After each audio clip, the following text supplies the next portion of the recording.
Hello, ladies and gents, boys and girls, people of all ages, sexualities, and identities, and welcome back to another film review. And we're back with some more Shrek, and today's Shrek adventure is Shrek the Third.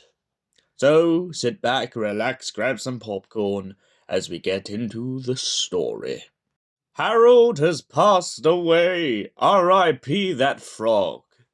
And now Shrek and Fiona must take over the mantle of the kingdom as royalty. But Shrek doesn't really like the royal life, the flashy castle, the unkept spoons, the ravishing dinners. Shrek just wants to go back to his swamp. But Fiona has been trying to convince him that the lifestyle they will live will be a happy and charitable one. But eventually, even she begins to feel that something isn't quite right. Shrek begins to look for a way out of this contract, and soon he realizes that the only way to no longer be royalty is to go looking for Fiona's cousin, Archie, or Arthur as he is known. Arthur is in a medieval college, where he has been taught by a great sorcerer known as Merlin. Whether he's great or not, though, is very questionable throughout the course of this film, as it turns out that Merlin is a little bit of a hippie. Meanwhile, back in far, far away, Fiona is under threat as Charming and the pirates and all the people that we thought were defeated in the previous story have returned for revenge. When Shrek tries to infiltrate, he ends up being locked to the stage and put as part of Charming's diabolical play. Charming's plan is to execute Shrek in front of everyone. But Archie has other plans.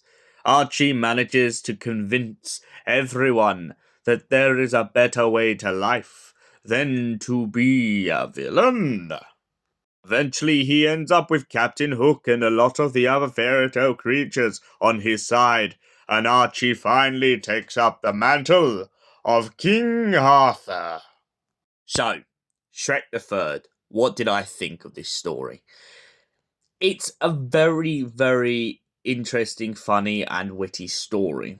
I feel like the Shrek franchise, as it goes along, gets funnier and greater. However, still like Shrek 2, I feel like there are some problems to this story. Hence, why I'm going to end up marking this down at some point. But before we get into that, let's get down to what was good about this story and what was bad. Well, the great bit about this story, I think, was the idea of Archie. Archie's a little bit like Shrek. He's misunderstood by a lot of people, and for that reason, he is mocked. Merlin being a hippie, I thought was absolute. I just thought it was just brilliant. Because Merlin has always been known in legend and stuff to be a very witty character.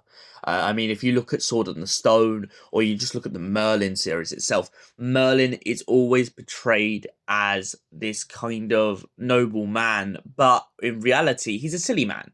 He's a guy with a sense of humour. And the brilliant part in this is that Archie literally manipulates him in this story by going, "We'll never make it far, far away."